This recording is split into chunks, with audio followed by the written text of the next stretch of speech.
basketball, soccer, theater, or lacrosse.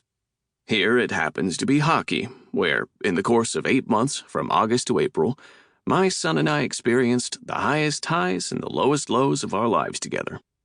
When in the spring of 2019 I asked my big sister why I cared so much, why I was losing my mind, she said, "This is what it's like to send your kids into the world. Your child is not just like you or raised by you, he is you. And when something wrong or unfair happens to him, it brings up things that are so deep and primal it feels like you will die from it." Names of people, teams, and places have been changed. Ditto dates and details. April. Every kind of car in the parking lot. German cars, Italian cars, Jeeps with the tops down.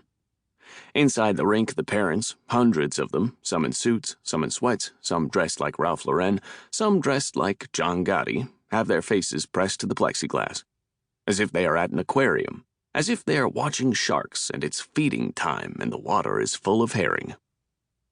These are Pee-wee hockey tryouts at Ridgefield, Connecticut. In the world of youth hockey, Pee-wees are like Britney Spears in that song. Not a girl, not yet a woman.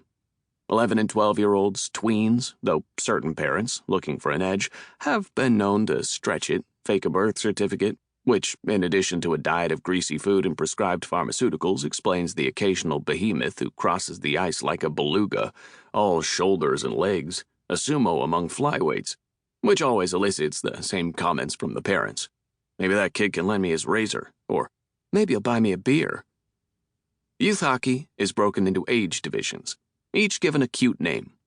There must be a history behind these names, though I've never cared enough to find out. 7 and 8-year-olds are called mites, 9 and 10-year-olds are called squirts, 11 and 12-year-olds are called peewees, 13 and 14-year-olds are called bantams. That's when the game changes. Through peewee, checking is not allowed. Once a kid becomes a bantam, it's open season. My son Micah is a first-year peewee, but could pass for a squirt. He's often lined up against second-year peewees who could pass for bantam.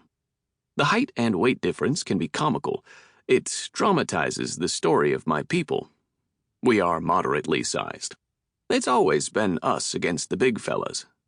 But hockey teaches you a key lesson early. Size is not everything. You can beat size with speed or intelligence. Even in the brutal world of youth sports, a smart kid has an edge. About 200 prospects turned up at the Ridgefield Winter Garden Ice Arena for the first day of tryouts. It was mid-April. The buds were on the trees, baseball was on the fields, but it was still January in the rink. Kids had come from a half-dozen nearby towns: Wilton, Danbury, South Salem, Fairfield, Katona, Brewster.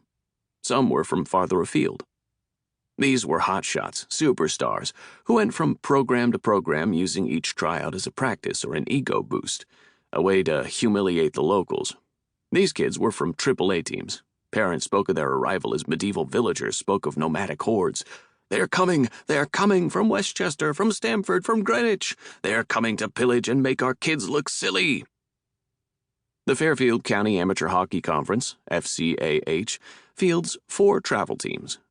From highest to lowest, it goes AA, A, A1, B. The season is long, 50 games, culminating in a state tournament. For the parents, this means waking up early, staying up late, and driving for hours. It means living like a long-haul trucker, making the same sort of calculations and drinking the same amounts of coffee. It means visiting each town in the state, coming to know every mascot in Jersey, as well as the net income, fashion preferences, and pedagogical style of every sort of hockey parent. Tryouts consist of 3 sessions over 3 days. Of the nearly 200 kids who turned out for day 1, 70 will be offered a spot. They will be given 24 hours to accept or decline. If they don't respond, the organization will keep their deposit, half the full season cost, around $1,500. Parents withdraw if they believe their kid has been placed on the wrong team.